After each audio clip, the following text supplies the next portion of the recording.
Hello बच्चों, let's see this question. Match the physical situation on the left with the graph on the right.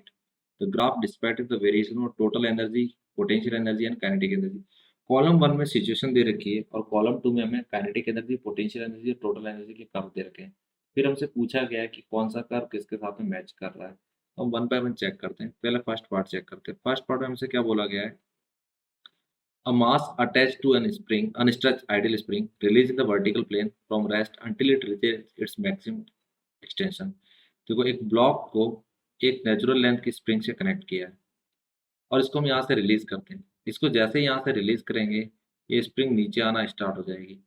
अब इसके ऊपर देखेंगे तो डाउनवर्ड डायरेक्शन में mg लगेगा और ऊपर की डायरेक्शन में kx लगेगा क्योंकि धीरे धीरे स्प्रिंग एक्सपांड हो रही होगी। इस कंडीशन में जो mg का मैग्नीट्यूड है वो kx से ज़्यादा होगा, तो नेट फोर्स डाउनवर्ड डायरेक्शन में होगा और वेलोसिटी भी डाउनवर्ड डायरेक्शन में इंक्रीज करेगी। फिर थोड़ी देर बाद ऐसा हो जाएगा कि जो ब्लॉक है वो एक ऐसी सिचुएशन पे आएगा जब mg is equal to kx होगा।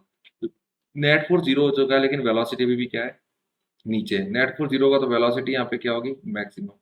फर्दर वो नीचे की तरफ ट्रैवल कर रहा होगा तो एक कंडीशन ऐसी आ जाएगी जिसके बाद अब इसके बाद में क्या होगा, के एक्स का मैग्नीट्यूड एम जी से ज़्यादा होना चालू हो गया। यहाँ पे M G is less than K X होगा, मतलब नेट फोर्स ऊपर है और यहाँ वेलोसिटी क्या हो रही होगी, डिक्रीज कर रही होगी, लेकिन कौन सी डायरेक्शन में, नीचे की डायरेक्शन में।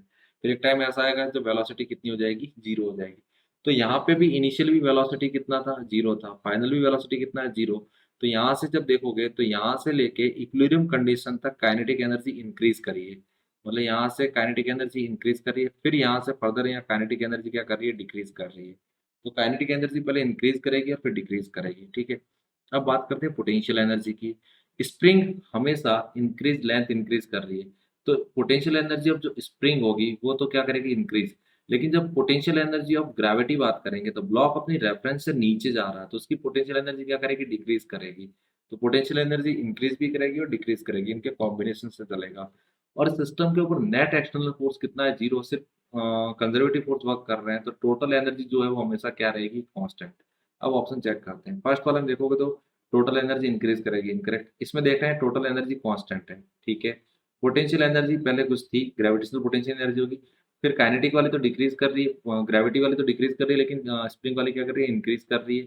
काइनेटिक एनर्जी पहले इंक्रीज कर रही है फिर डिक्रीज कर रही है, ये हमारा आंसर मैच कर रहा है। इसमें भी देख रहे हैं तो इसमें पोटेंशियल एनर्जी हमेशा डिक्रीज कर रही है, काइनेटिक एनर्जी हमेशा इंक्रीज कर रही है, ये भी इनकरेक्ट हो जाएगा। तो फर्स्ट के लिए आंसर क्या हो जाएगा, बी। अब सेकंड चेक करते हैं। सेकंड में बोला है कि ऑब्जेक्ट को object is undergoing free fall. यदि ऑब्जेक्ट फ्री फॉल जा रहा है मतलब डाउनवर्ड डायरेक्शन में, सिर्फ एम जी लग रहा है, ग्रेविटी की वजह से जा रहा है। तो यहाँ पे सिर्फ कौन, ग्रेविटी की वजह से नीचे जाएगा तो इसकी वेलोसिटी हमेशा क्या करेगी, इंक्रीज। मतलब काइनेटिक एनर्जी हमेशा क्या करेगी, इंक्रीज। और यहाँ नीचे जा रहा है तो पोटेंशियल एनर्जी क्या कर रही है, इसकी डिक्रीज कर रही है। और अंडर ग्रेविटी है तो टोटल एनर्जी हमेशा क्या रहेगा, कांस्टेंट रहने वाला है। तो अब चेक करते हैं, इसमें टोटल एनर्जी इंक्रीज कर रही है ए में, बी वाले में टोटल एनर्जी इंक्रीज कर रही है, लेकिन काइनेटिक एनर्जी हमसे हमेशा इंक्रीज करनी चाहिए थी, ऐसा हो नहीं रहा है। अब इसमें देखो टोटल एनर्जी कांस्टेंट है, काइनेटिक एनर्जी हमेशा इंक्रीज कर रही है और पोटेंशियल एनर्जी हमेशा डिक्रीज कर रही है। तो सेकंड के लिए कौन हो जाएगा, ऑप्शन सी। थर्ड चेक करते हैं। थर्ड में बोला है कि object is being pulled on a level frictionless surface by a constant force in the horizontal direction. अब एक ब्लॉक को फ्रिक्शनलेस सरफेस पे हॉरिजॉन्टल डायरेक्शन में एफ फोर्स से खींच रहे हैं, तो इसके ऊपर नेट फोर्स इस डायरेक्शन में, मतलब इसका एक्सेलरेशन इस डायरेक्शन, मतलब इसकी वेलोसिटी इस डायरेक्शन, तो वेलोसिटी क्या करेगी, इंक्रीज करेगी। अब यहाँ पे ग्रेविटी का कोई वक्डन नहीं होता, वक्डन बाय ग्रेविटी जीरो, तो पोटेंशियल एनर्जी हमेशा क्या रहने वाली है, कांस्टेंट रहने वाली है, ठीक है। वेलोसिटी इंक्रीज करेगी मतलब काइनेटिक एनर्जी भी क्या करेगा, इंक्रीज करेगा। अब काइनेटिक एनर्जी इंक्रीज कर रहा है, पोटेंशियल एनर्जी कांस्टेंट है, तो टोटल एनर्जी को भी क्या करना पड़ेगा, इंक्रीज करना पड़ेगा। अब चेक करते हैं। देखो ए वाले में क्या दे रखा है, potential energy constant, kinetic energy हमेशा इंक्रीज कर रही है और टोटल एनर्जी हमेशा क्या कर रही है, इंक्रीज। तो थर्ड वाले में क्या आ जाएगा, ए ऑप्शन। फोर्थ चेक करते हैं। फोर्थ में हमसे बोला है a block is coming down on the rough inclined plane with constant velocity. ये एक इंक्लाइंड प्लेन है, ऐसा एक ब्लॉक इसके ऊपर रखा हुआ है, वो नीचे की तरफ आ रहा है लेकिन वेलोसिटी क्या है, कांस्टेंट।